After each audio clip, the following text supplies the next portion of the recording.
Good morning, automotive enthusiasts. If you're settling in with your morning coffee or catching up during your commute, you've picked the perfect moment to tune in. I'm Steve. And I'm Claire, and we're part of the Auto-Agentic team. Today's episode is absolutely packed with game-changing developments that are reshaping our industry. We've got exclusive insights on major announcements from the world's leading automakers, dramatic market shifts, and some fascinating technological breakthroughs that are going to change the way we think about mobility. You know, Claire, in my 20 years covering the automotive industry, I've never seen so many significant developments converge in a single month. April 2025 feels like a genuine turning point. Let's dive right in with the biggest news. Tesla just confirmed some major developments that are going to shake up the market. That's right. Elon Musk made a pretty significant announcement during their Q1 earnings call. Claire, what caught your attention from his statements? Well, there are two key points here. First, Musk announced he's scaling back his government role to focus on Tesla, stating, and I'm quoting directly here, "My time allocation to the Department for Government Efficiency will drop to 1 to 2 days a week to ensure Tesla remains laser-focused on overcoming current challenges." That's particularly interesting given Tesla's recent performance numbers. Exactly. They've seen a 71% profit decline and 9% revenue drop. But here's what's fascinating. Musk emphasized Tesla's strategic advantage in dealing with the current trade environment, noting that their localized supply chains in North America, Europe, and China position us better than rivals to navigate trade barriers. And speaking of market performance, let's look at the broader industry numbers for April. J.D. Power's latest forecast is pretty eye-opening. The numbers are significant. We're looking at total sales of 1.519 million units for April. That's a 10.5% increase year over year. But what's really interesting is that consumers are spending a record $55.8 billion on new vehicles. And there's an interesting story behind those numbers, isn't there? Absolutely. We're seeing what analysts call a pull-forward effect. Consumers accelerating their purchases ahead of expected price increases due to potential tariffs. In fact, Cox Automotive estimates an additional 139,000 sales in April specifically due to these accelerated purchases. Let's break down how different manufacturers are performing in this environment. GM has been making some interesting moves. They really have. GM posted a double-digit sales jump in Q1 2025, which is impressive considering the broader market challenges. The Chevrolet Equinox in particular saw an amazing 84.9% year-over-year growth in March. Meanwhile, Volkswagen's been making waves in Europe. They've literally doubled their EV sales compared to last year. The numbers are impressive, 150,000 EVs delivered in Europe alone, and globally, their sales are up 59%. That's pushed their global market share from 6% to 10%. But the real story might be BYD's aggressive expansion plans. Right. They're projecting to double their European sales to 186,000 units this year, with a target of 400,000 by 2029. And they're doing this with some pretty aggressive pricing strategies. Speaking of pricing strategies, Jim Farley at Ford made some interesting comments about their approach to the market. He did. While these comments are from late 2024, they're proving prophetic. He said, "Our future hinges on developing scalable, affordable platforms with distinct Ford DNA. It's the hardest thing we've done in 120 years." He also emphasized moving away from what he called boring cars. Now let's talk about what might be the biggest technological leap we've seen this year. CATL's recent announcements from their SuperTech Day. These developments are genuinely revolutionary, Steve. Their new Freevoy Dual-Power Battery is achieving something that seemed impossible just a few years ago, a maximum range of 1,500 kilometers or 932 miles on a single charge. For our listeners who might not be battery experts, can you break down why this is such a big deal? Think of it this way. This battery system uses what they call a dual-core architecture. You've got two distinct energy zones working together, a main zone using high-density NCM chemistry, that's nickel, cobalt and manganese, and then this innovative range extension zone with self-forming anode technology. Together, they're achieving 60% higher volumetric energy density and 50% higher gravimetric energy density compared to conventional batteries. And the charging speed is equally impressive. Absolutely. We're talking about adding 520 kilometers of range in just 5 minutes. That's actually faster than filling up a traditional gas tank. But what's really interesting is how they're offering different configurations for different needs. Right, they've got options for cold weather, long-range efficiency, and premium autonomous vehicles. But they're not the only ones making battery breakthroughs. No, Tesla's also made some significant announcements with their LFP Short Blade battery, promising 10-minute charging times and a lifespan of up to 1,000,000 miles. It's fascinating to see how different companies are approaching these challenges. Claire, we can't talk about industry developments without addressing the ongoing supply chain challenges. What's the latest on that front? Well, the semiconductor situation remains complex. While we're not seeing the severe shortages of 2021-2023, there are still significant challenges.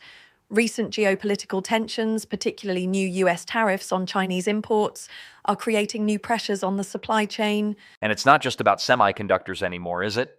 No, it's become much more complex. We're seeing what analysts call a perfect storm of challenges: natural disasters, ongoing pandemic effects in some regions, and cybersecurity threats are all impacting the global supply network. According to J.D. Power's latest analysis, we're seeing some fascinating regional differences in how markets are responding to all these changes. Thomas King, their president of data and analytics, noted that consumers spent a record $55.8 billion on new vehicles in April alone. That's right, Steve. And Cox Automotive's research team pointed out something really interesting. They're seeing consumers actually accelerating their purchases ahead of expected price increases. In fact, their analysts estimate an additional 139,000 sales in April, specifically due to these tariff concerns. The European market tells a completely different story, though, doesn't it? It does. According to Electrek's latest market report, Volkswagen has literally doubled their European EV sales compared to last year. They delivered over 150,000 EVs in the region. That's a 113% year-over-year increase. But what's really interesting is how this contrasts with their performance in China. Speaking of China, BYD's making some aggressive moves there. They are. Wards Auto published an interesting analysis last week showing how BYD's Seagull model, priced under €20,000, is forcing traditional manufacturers to completely rethink their entry-level EV strategy. Volkswagen's response with their ID, Everyone concept, shows just how seriously they're taking this threat. Now let's talk about autonomous driving developments.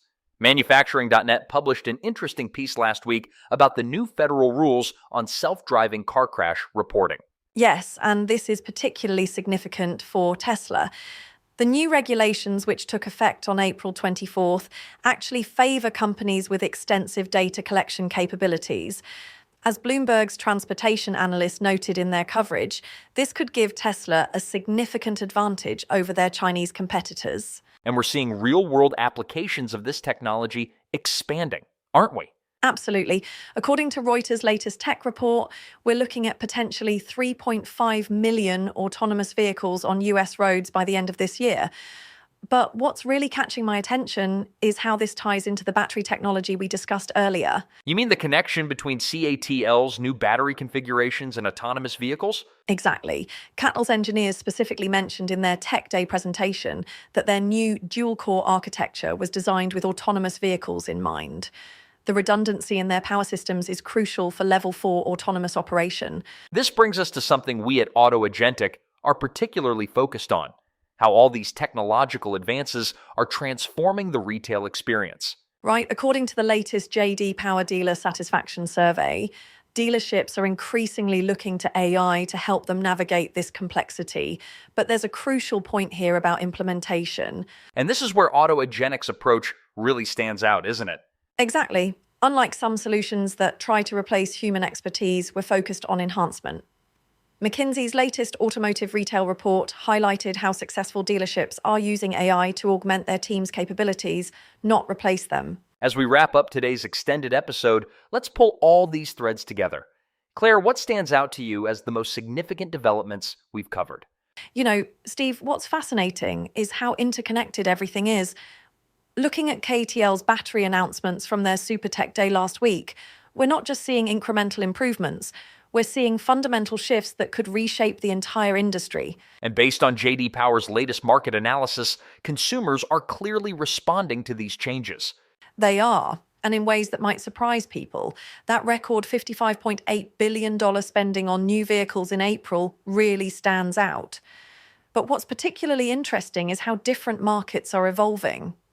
While Volkswagen's doubling their European EV sales, according to Electrek's latest report, we're seeing BYD's aggressive pricing strategy forcing traditional manufacturers to completely rethink their approach. The supply chain story is pretty compelling too. I was looking at SP Global's latest analysis this morning, and they're highlighting how manufacturers are completely reimagining their semiconductor sourcing strategies. And that ties directly into what we're seeing in the retail space. I was just reading Cox Automotive's dealer sentiment index for April, and it's clear that dealerships are looking for new ways to navigate this complexity. Before we wrap up, I think it's worth emphasizing just how transformative this moment is for the industry. We're not just seeing technological evolution, we're seeing a fundamental reimagining of what mobility means. Absolutely, Steve. And speaking of transformation, this is exactly why AutoAgentic was founded in 2024. We're helping dealerships navigate these changes while empowering their teams, not replacing them. To learn more about how AutoAgentic is helping dealerships stay competitive in a rapidly evolving market, visit autoagentic.ai. And don't forget to like, comment, and subscribe to stay updated on all these industry developments.